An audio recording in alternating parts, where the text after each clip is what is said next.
with maybe some interesting perspectives on this light and spirited conversation around death.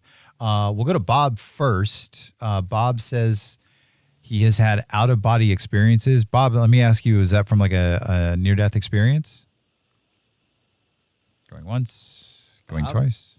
Bob? Love you, Bob. Aww. Thanks for calling, buddy. I appreciate it. You added a lot to the show. Bob You should be proud of yourself. 1-800-771-1025 is our phone number. All right, well, then let's go to Don. Don lost his mom, his sister, and his best friend in 1 year. Don, Jiminy Cricket, what the hell? That's a lot. Yes, sir, it is. Tell us about that. Well, when my mom passed away, it was very sudden.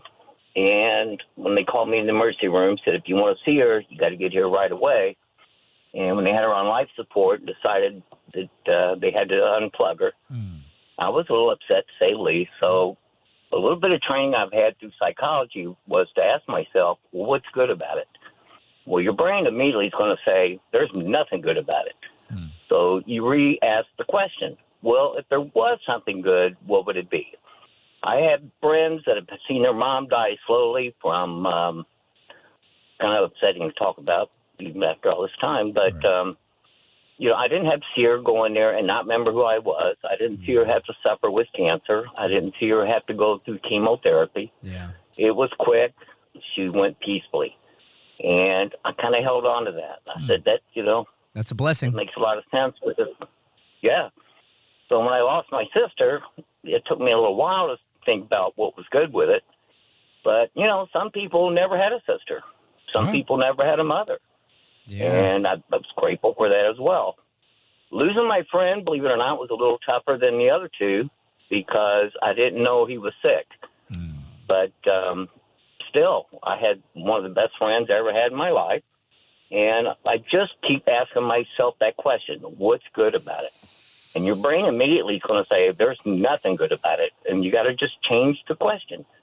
If there was something good about it, what would it be? And when you come up with that answer, ask yourself this, what else?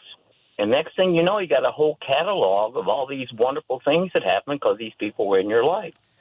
And it's helped me tremendously. What was one of the things you remembered about your friend that helped you? Oh, we were fishing together, and the boat started to sink, and he helped save my life. That's awesome. That was huge. Yeah, there was a that was time huge. when we were going to go diving in a rock quarry, and he talked me out of diving, and the guy really wasn't a friend of mine, but he jumped anyway, and he broke his neck because he hit the rocks when he dove in. But we were always together, and it's just somebody that you can count as a friend. Yeah. I knew he was a friend. And if I was down and out, I knew I had somebody to call, and the guy would always come to my rescue. Best friend I ever had. Do you still talk to him, even like, whether it's in your own head or out loud? I do in prayer. Yeah? Nice. Good for you, man. I do in prayer. Yeah. Yeah. It's interesting to think that even if he was just a part of your life, to just save your life that one time that you guys were in that boat together, that's still pretty powerful. And who knows what why you're still here and who else you've saved that you don't even know as paying it forward since he saved your life. That's a good point. Well, gentlemen, it's in all walks of life. We went through a major hurricane down here in Port Charlotte, totally got ripped apart. What's good about it? Nothing. Everything's torn apart. There's no electric. There's no ice. There's no cold beer. Well, if there was something good about it, what is it? Well, the community is coming together. Yeah. I'm getting to meet people that I never met before. So if you can just rechunk your focus a little bit and rechunk your questions, because if you say, why does this always happen to me? The brain is a powerful, powerful computer. Unfortunately, it didn't come with any instructions. So if you just change what you're asking your computer or your brain, it will come up with good answers. But you got to go ask that one last question, what else? And like I said, next thing you got a whole catalog of what's good about it. I mean, I ended up with a brand new roof. I ended up with another new car because the hurricane wiped everything out. But at the time, it was devastating. Yeah. And then you had COVID. Well, what's good about it? Well, now I'm able to work from home. Yeah. So it's just, if you ask bad questions, you're going to get bad answers. Garbage in, garbage out. Love that. This always happened to me. Yeah. You know?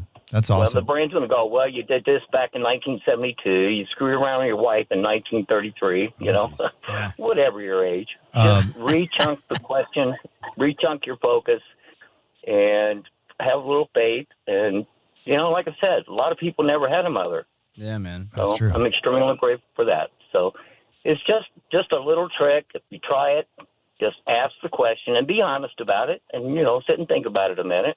And once you come up with something that is good, try to, you know, pile more stuff on top of it. Amen What to else? that. Amen to that. Don, I If you come appreciate up with- I appreciate the call, man. We got to run and jump to something else, but man, that's really good stuff, dude. I really, really, All right, my friend. really appreciate it. I didn't expect this on the holiday weekend, but it's a good conversation, good topic, and I appreciate you taking my call. You Love you, bet. Don. See you, Don. Love you, my friend. 1-800-771-1025, 1-800-771-1025.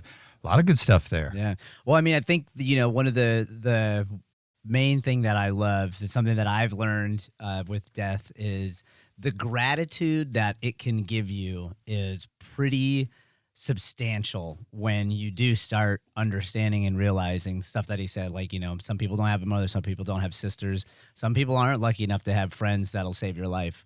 And when you start to lose that kind of stuff, it makes you super grateful for the time that you did have it in your life. And it will kind of encourage you to be that for other people, in my opinion. I had a thought not too long ago of like, it was actually an inspiration for a book, like a fiction book.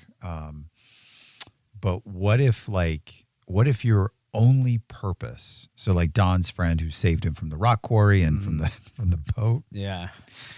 I don't know why that makes me laugh, but it makes me laugh. Because it's hilarious. It is kind of funny. But like that was the only reason that guy was put on this planet. Yeah.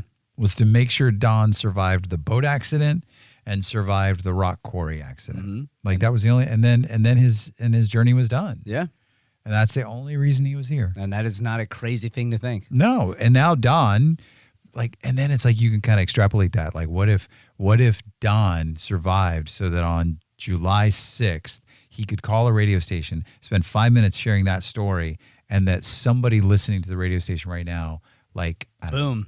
And there you go. right, whatever. That is the universe right there. I What? love, yeah, man. Because, you know, now that somebody heard it and they're like, oh, yeah, you know what? I am going to call my mom and tell her I love her because, you know what? I am grateful that I have a mom. Or I am going to call my sister and tell her that. Or I'm going to call my friend and tell him, you know, I love you. Thanks for saving me from the boat accident that one time, you know? Because that's all it takes. And then once that starts to spread, you can't stop it, man. Yeah. And I think that whole what else part that he talked about there. Yeah, that's pretty good. Yeah, that's pretty good. Like I do that a lot when I'm dealing with people. Like I've talked before, like when you're coaching somebody, they'll like vomit for like the first 3 minutes. And then you think they're done, and I go, what else? Yeah. And then here comes more stuff. But I think his perspective of the same thing, of like finding something good in it and then going, what else? What else is there? What else can I find that's good? There's plenty of good stuff. I agree. And it has always fascinated me since I was a little kid how strong death can make a community, or how strong destruction can make a community, or how strong death can make your personal relationships with others. It can be seen as a terrible thing, but it is a very powerful tool for bringing people together in the understanding that, you know, we do have a limited time. So we're on this planet with everybody that's alive right now, and we can't do anything about it. So we may as well learn how to love it and love our neighbor, because time is limited. Yeah, it is. It is. I mean, maybe that's an underlying part of the conversation around death, the light and spirited conversation around death, is that it's just a reminder that it all ends. Yeah, man. And you don't know when. Yeah. You think you do. You assume you know, like the caller before is like, oh, I got another decade. Maybe not. Maybe not, man. You know. But I just feel like that's a big takeaway from this, is just like, hey, appreciate. It sounds so kitschy, but it's true. Just kind of appreciate what you have. Have that level of gratitude. Have that level of presence about it. John, okay, well, this is interesting. Felt like he and his wife met in a previous life when they first met. Yes. John, welcome to Let's Get Real. What's up, my friend? Thank you. It's an interesting story. When we first met, we felt like we were soulmates, and we tried to figure out, we started dating, and we tried to figure out where we might have been together before, where we might have met before, and realized it. And We were at the New York World's Fair on the same day at the same exhibit, but we didn't meet then. And then we were at the same. We remembered we were at the same day, the same night on opposite sides of the room at the Flick Coffee House in Miami, watching Jimmy Buffett live on stage. And then we kept dating, and then I went to a counseling session one day, and I found out when we were together before, and I came out and I told my to-be wife, I found out when we were together before. She said, "Oh, you got to tell me. And I said, "No, I can't. You haven't had counseling on it yet. It could disturb you." She said, "No, I got to know. I said, "Oh, all right," stupidly. And I told her, well, we were together as a couple on this flying saucer, and we, we're on crew there, and it got hit by a meteorite, and everybody got killed. And that's what happened. And she said, "Oh, wow, that's amazing. Okay." And I said, "Okay, now we'll talk about it later." And she said, next morning she came into work, and she said, I'm sorry, she didn't come into work. And the receptionist called me to the phone and said, she's on the phone, and she says she's feeling really terrible, and her face is all swollen, and she can't come in today. And I said, "Let me talk to her." I said, "When did this start?" He said, "I don't know." I said, "Was it after I told you about that incident where we got killed?" He said, "Yeah, it was. Wow." I said, "Okay." Just remember, don't ask me to tell you about stuff you haven't had counseling on yet. She said, "Okay." An hour later, she came into work. She said, "Oh, I feel so much better, and my face isn't swollen anymore. I'll get to work." And about a year later, we got married, and we were married for 48 years. Wow. She passed away 5 years ago. Oh, I'm sorry. This would have, on July 4th, would have been our 53rd wedding anniversary. Dang. And so we have to realize that we're all spiritual beings. We have bodies. We have minds. The mind is not part of the body. Yeah. The brain is the computer you use to run the body with. Mm-hmm. It's not the brain. It's not the mind or the spirit. And but you carry the mind with you, pictures and so forth. Right. And sometimes they're blocked, but usually they're blocked. But you can get to them if you peel off the layers of injuries and pains and emotions that you've suffered. Yeah. And so after she passed away. Oh, where'd he go? We lost him. Sorry about that, John. I think it's cool that John found someone that he could talk to like that and tell about the flying saucer. I know. Some people wig out when you start talking about all that stuff. Hey, we got like 60 seconds left. Joe just said he's loving the show. Joe, let's go to Joe really quick. Joe, welcome to Let's Get Real. What's up, buddy? Sorry about that, John. Yeah, hi. Love the conversation. Have education in physics. So the conservation of energy in physics states that energy cannot be created or lost. It just is as it always was. It does translate and transform. Like you said, if you burn wood, the mass and the energy converts to heat, light, and other such things. But you cannot create. We have, we're just like a ball. Inside the ball is us. Nothing goes in, nothing goes out. Right. So what happens with the body and life afterwards, it doesn't disappear. It's exactly according to the highest levels of science. It just transforms and mutates into other things. Yeah. And if you have a second, I'd like to say a real life story, a real story. Well, here's the deal. Hold on. Hey, Joe, hold on hold on a second, buddy. Because we are getting like the big red lights and the sirens are going on inside the studio because we have to go to break. So I'm going to put you on hold for just a second. Our phone numbers are 1-800-771-1025, 1-800-771-1025. Want to make sure that you know to follow us on YouTube at Let's Get Real Radio Show. Subscribe there because we're posting content all the time. It's Let's Get Real on 1025 The Bone.